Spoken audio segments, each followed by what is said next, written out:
Bom dia a todos. É com grande satisfação que damos início a mais um painel tributário preparado pela equipe técnica da CCA Bernardon. Eu me chamo Reginaldo da Silva dos Santos, vou tratar da legislação federal. Na sequência, o colega Luiz Antônio irá tratar da legislação estadual e, por último, o colega André irá falar da legislação previdenciária. Pois bem, com relação à legislação federal, o primeiro assunto que a gente traz para apresentar aos senhores diz respeito a uma orientação que passou a constar aí no SPED de FD Contribuições, no sistema do SPED de FD Contribuições. E diz respeito ao aproveitamento do crédito presumido do óleo diesel, dos combustíveis, óleo diesel, gás liquefeito de petróleo, gasolina de aviação e também o biodiesel. Aquelas empresas que, de acordo com o disposto na Lei Complementar 194, de 23 de junho de 2022, que podem fazer jus a esse crédito presumido, em função de que esses combustíveis estão com alíquota zero até o dia 31 de dezembro, a tomada desse crédito presumido, a Receita Federal orienta agora no SPED, na FD, que ele se dê através do registro realizado no bloco C170 com CST do crédito presumido, CST 60 a 66. Então, automaticamente, o crédito vai estar vinculado à receita tributada, receita não tributada, receita de exportação e assim por diante. Então, a tomada do crédito presumido via CST 60 a 66.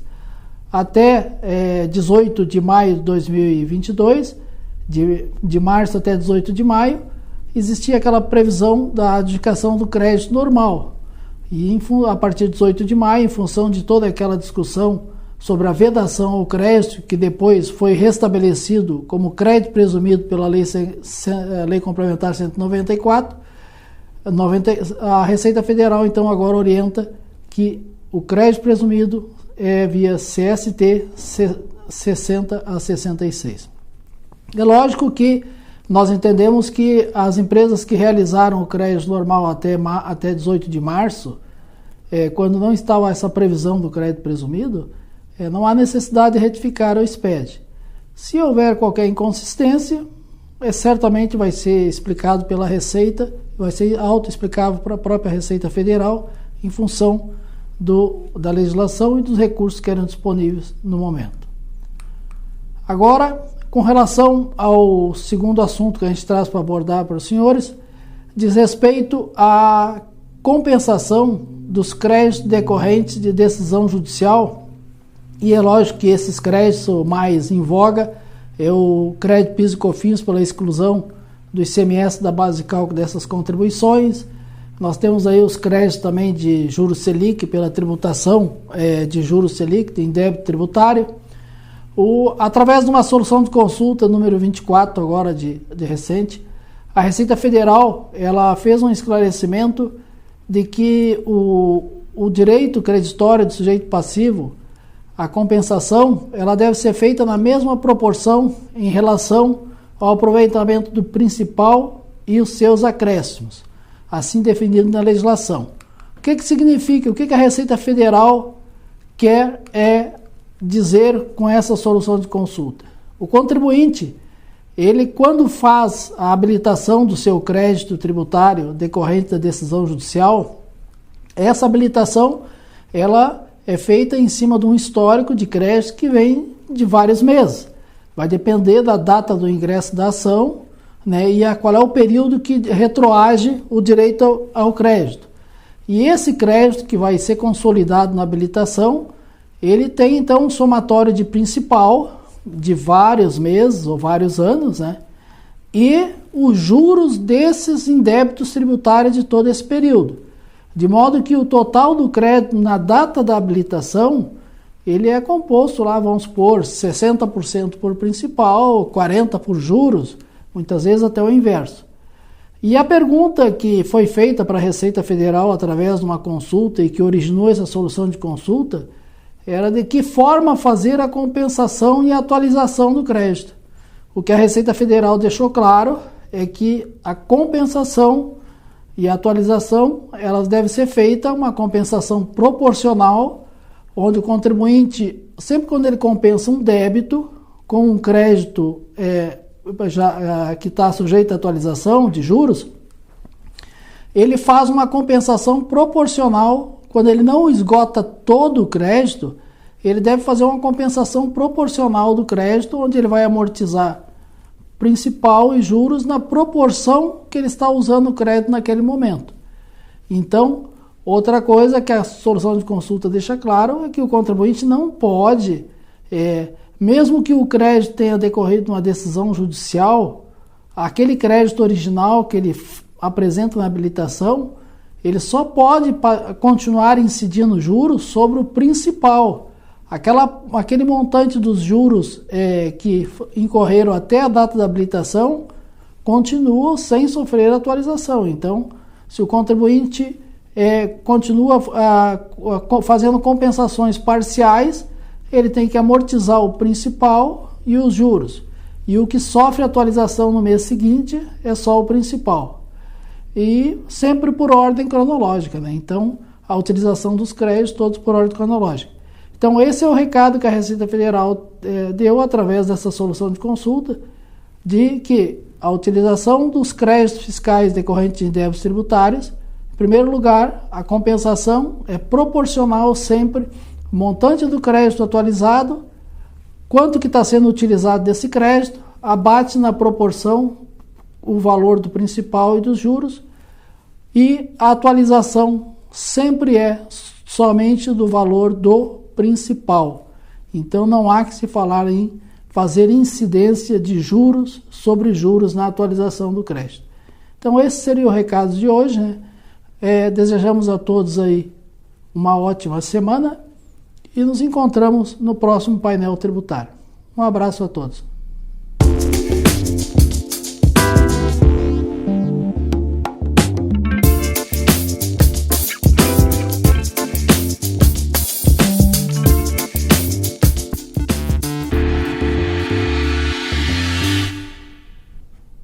Bom dia a todos. Agora vamos comentar algumas alterações na legislação do IPI, do ICMS do Rio Grande do Sul e também do ISSQN, publicadas na semana passada. Inicialmente vamos considerar a alteração do IPI. Trata-se de uma definição do que seja praça do remetente na lei do IPI, que é a Lei 4.502, de 1964, assim como também na própria legislação regulamentar do imposto, o Decreto 7.212, de 2010. Então, foi através da Lei 14.395, publicada agora no dia 8, que foi acrescentado um artigo lá na Lei Básica do IPI, o artigo 15A, estabelecendo regra básica do imposto, trazendo esclarecimento ou definindo o conceito de praça como sendo o município onde está estabelecido o remetente da mercadoria para determinação de algumas situações, inclusive do preço ou valor tributável mínimo como base de cálculo do imposto federal, do IPI. Esse artigo diz o seguinte: para os efeitos de apuração do valor tributável, de que trata o artigo 15, considera-se praça o município onde está situado o estabelecimento do remetente.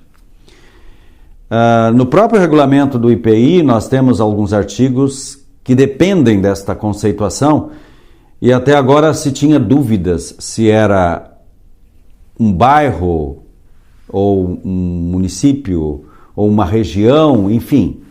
Então, o artigo 192, ele trata exatamente das situações em que há saída, né, de mercadorias a título de locação ou arrendamento mercantil, né, ou situação de operação que seja realizada a título gratuito, né. Então, fala que considera-se valor tributável o preço corrente do produto ou seu similar no mercado atacadista da praça do remetente, né? Então, o que seja essa praça, né? Então, agora está definido. É o município, né? Município tal como definido em lei. O artigo 193 também tem a mesma situação. Nas saídas de produtos do estabelecimento importador em arrendamento mercantil também. Então, é o preço corrente da mercadoria no mercado atacadista da praça em que o estabelecimento arrendador estiver domiciliado. Também depende dessa conceituação. E por último, o artigo 195 é que trata exatamente do valor tributável mínimo. A situação em que nós temos definida no próprio regulamento diversas situações em que não pode ser tributado um valor menor do que o estabelecido ali na legislação regulamentar. Então, no caso específico que nós temos, que é o inciso 1 do artigo 195 do regulamento do IPI, ele trata exatamente da situação de empresas interdependentes. Ele diz o preço corrente, né, o valor tributável mínimo, então, né, não poderá ser inferior, né, ao preço corrente no mercado atacadista da praça do remetente, quando o produto for destinado a outro estabelecimento do mesmo ou próprio do remetente ou a estabelecimento de firma com a qual mantém a relação de interdependência. Então, situações específicas que nós temos no regulamento do IPI, na lei básica do IPI, desde 1964, que precisava realmente de um esclarecimento melhor para não haver dúvidas em relação à questão tributária do imposto federal, numa situação em que temos que definir o que seja praça do remetente, por exemplo. Agora está definido, então, é o município, né, como legalmente constituído em que está sendo saída a mercadoria.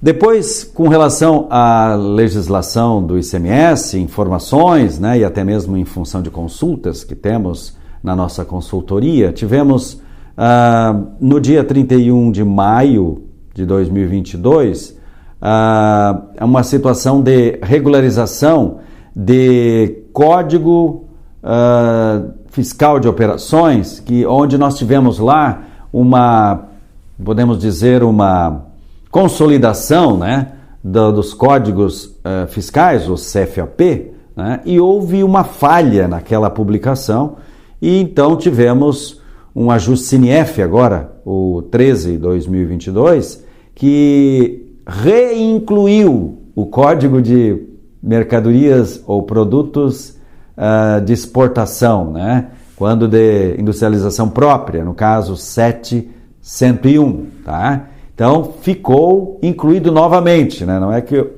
na consolidação houve um erro de publicação e, consequentemente, parecia que não havia mais o código, mas foi reincluído na relação. Então, os regulamentos estaduais e até mesmo o regulamento do IBI não sofreram alteração nenhuma, foi apenas um ajuste relativamente a um equívoco ocorrido na publicação da consolidação dos CFAPs. Depois tivemos, já em nível de regulamentação, o decreto número 56.583, tratando de distribuição de energia elétrica, a não incidência sobre serviços de transmissão e distribuição e encargos setoriais vinculados às operações de energia elétrica, de acordo com a Lei Complementar 194, que admitiu o benefício da não incidência, né, no período de 23 de junho a 31 de julho de 2022. Então, para que ficasse realmente especificado na própria legislação regulamentar, foi trazida esta alteração através de um decreto estadual. Depois tivemos umas alterações relativas a crédito presumido e também redução da base de cálculo, o decreto 56.584. Ele altera, então, o regulamento, né, no tocante a esses dois institutos, né, crédito presumido e redução da base de cálculo. Uma das alterações é a revogação da inaplicabilidade da redução da base de cálculo na saída de óleo vegetal realizada por contribuinte com termo de acordo firmado com o Estado do Rio Grande do Sul para fins de apropriação do crédito presumido. Esta alteração, então, acrescenta também uma nota, né, especificando que a vedação, né, não alcança a parcela de retenção do imposto de substituição tributária, aquela parcela adicional que se lança na nota fiscal, né, correspondente ao imposto de substituição tributária. Então, esta vedação não alcança aquela parcela correspondente à substituição tributária. Outra alteração também pelo mesmo decreto diz respeito à inaplicabilidade da vedação do creditamento por contribuinte que tiver débito em dívida ativa. Então, também não se aplica esta vedação.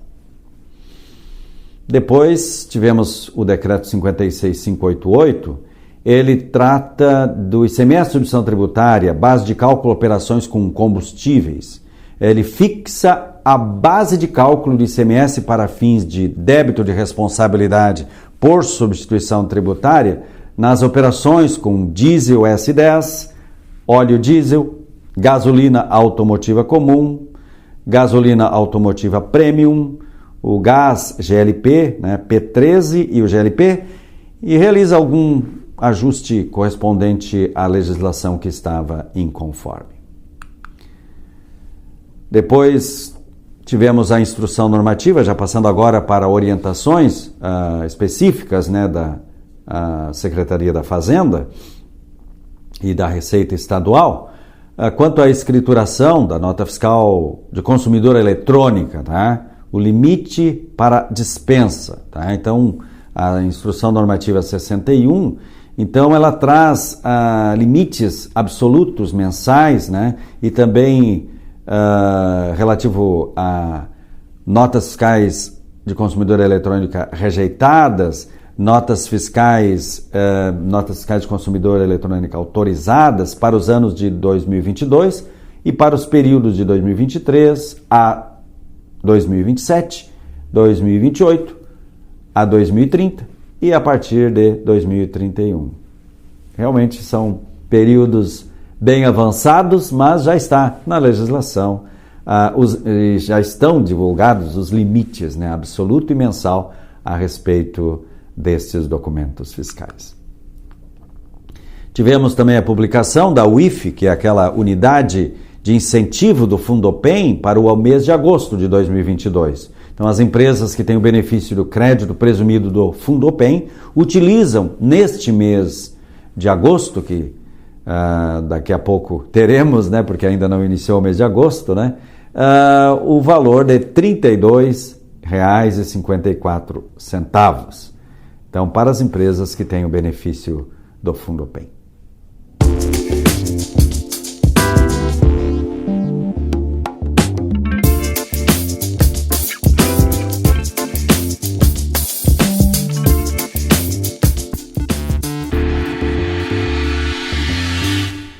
Agora passamos para a legislação municipal e especificamente da legislação do município de Porto Alegre. Tivemos algumas alterações aprovadas na legislação do ISQN, conforme as publicações do Diário Oficial do município, né, no dia 11 de julho, e sobre essas alterações destacamos o decreto 21.559, que dispõe sobre a instituição da declaração eletrônica de serviços de instituições financeiras e o controle eletrônico de serviços tomados por instituições financeiras e demais entidades do sistema financeiro nacional autorizadas a funcionar pelo Banco Central. Também tivemos uma lei complementar municipal, agora, né, número 944, que revoga a alíquota especial que havia de 2% do ISSQN para os serviços de ensino superior nas condições que especifica na lei complementar. E por último tivemos também mais uma lei complementar, a de número 945, que dentre outras alterações inclui o item 1105 na lista de serviços. São os serviços relacionados ao monitoramento, ao rastreamento à distância, em qualquer via ou local, de veículos, cargas, pessoas e semoventes em circulação ou movimento.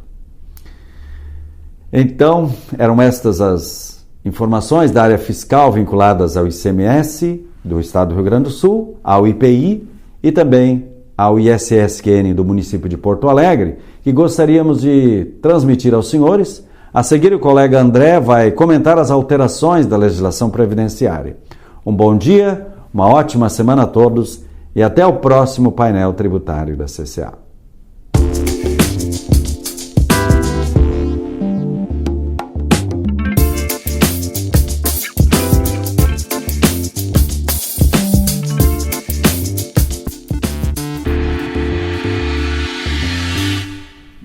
Bom dia a todos. Na semana passada tivemos uma ótima notícia. Por força da Lei nº 14.397, foram anistiadas as infrações e anuladas as multas por atraso na entrega da GFIP, previstas respectivamente nas leis 8.036 e 8.212, constituído ou não o crédito, inscrito ou não em dívida ativa, referente a fatos geradores ocorridos até a data da publicação da lei, que foi no dia 8 desse mês. Importante destacar que a anistia às infrações e anulação das multas aplicam-se exclusivamente aos casos em que tenha sido apresentada a GFIP com informações e sem fato gerador de recolhimento do Fundo de Garantia e não implicam restituição ou compensação de quantias pagas. Também na semana passada tivemos a publicação pela Receita Federal do Brasil da Solução de Consulta COSID número 25, tratando da incidência de contribuições previdenciárias sobre verbas pagas aos trabalhadores. A Receita esclareceu que, segundo o seu entendimento, o STJ afastou a incidência das contribuições sociais previdenciárias sobre o aviso prévio indenizado e, em razão do disposto no artigo 19 da Lei 10.522, na Portaria Conjunta 1 de 2014 e na nota da Procuradoria-Geral da Fazenda Nacional, número 485, a Receita encontra-se vinculada ao referido entendimento, o que significa que a Receita Federal não irá constituir créditos previdenciários sobre essa verba. Da mesma forma, em atenção à jurisprudência consolidada do STJ, a Receita Federal encontra-se vinculada ao entendimento judicial de que a contribuição previdenciária patronal não incide sobre a importância paga pelo empregador ao empregado nos 15 primeiros dias que antecede o auxílio-doença. E o auxílio-acidente é concedido como indenização ao segurado empregado, ao trabalhador avulso e ao segurado especial, quando, após a consolidação de lesões decorrentes de acidente de qualquer natureza, resulte sequela definitiva. Essa verba tem natureza indenizatória, motivo pelo qual também não constitui hipótese de incidência das contribuições sociais previdenciárias. Agora nós temos duas questões que nessa solução de consulta a Receita Federal colocou a sua manifestação no sentido de que há tributação de INSS. É o caso dos valores recebidos por empregados a título de terço constitucional de férias, que constituem hipótese de incidência das contribuições sociais. E aqui cabe observar que quando o terço de férias se referir a férias indenizadas da rescisão ou a dobra das férias, daí não é o caso das férias de um terço gozadas, e nesse caso de rescisão e dobra das férias, não incidirá tanto o INSS quanto o Fundo de Garantia. E por fim, a Receita Federal posicionou-se que as horas extras, por constituir parcela não indenizatória e ser de caráter contraprestativo e salarial, paga ao trabalhador em razão do seu exercício laboral em horário excedente ao aprazado com o empregador, em conformidade com a legislação trabalhista, constitui sim hipótese de incidência das contribuições sociais previdenciárias. E para encerrar o painel tributário dessa semana, gostaria de compartilhar com todos vocês uma situação que apontamos em recente visita realizada a um dos nossos clientes. Conversando com o contador da empresa, perguntamos se estava sendo recolhido o Senar retido dos produtores rurais que optaram por contribuir sobre a folha de salários, em detrimento da contribuição incidente sobre a comercialização da sua produção, que seria a contribuição que nós chamamos popularmente de Fundo Rural. Então fomos informados pelo cliente que sim, que a compra de todos os produtores rurais pessoas físicas estavam sendo lançadas na FD-REINF e que, portanto, segundo ele, o Senar estaria sendo recolhido. Ocorre que no caso da compra de produtores rurais pessoas físicas que exercem a opção anual por contribuir sobre a folha de salários, o adquirente, além de informar essa compra na FD-REINF, precisará apurar e recolher em GPS avulsa, no código 2615, o Senar retido desse produtor. Isso é necessário porque, nesse caso especificamente, as informações prestadas pelo adquirente na FD-REINF no evento R255 não são encaminhadas para a DCTF Web e, consequentemente, o valor do Senar retido não irá compor o DARF único gerado pelo sistema, onde são somadas todas as contribuições previdenciárias devidas pelo contribuinte. Ou seja, o sistema da Receita Federal não está tão completo e não é tão perfeito como o nosso cliente em particular e muitos de nós gostaríamos que fosse, o que exige uma atenção especial dos contribuintes, principalmente daqueles ligados a atividades rurais. Com essas informações concluímos as novidades do painel tributário dessa semana. Convido vocês a acessar o nosso Instagram para ficarem por dentro das alterações ocorridas na legislação tributária. Desejo a todos uma ótima semana.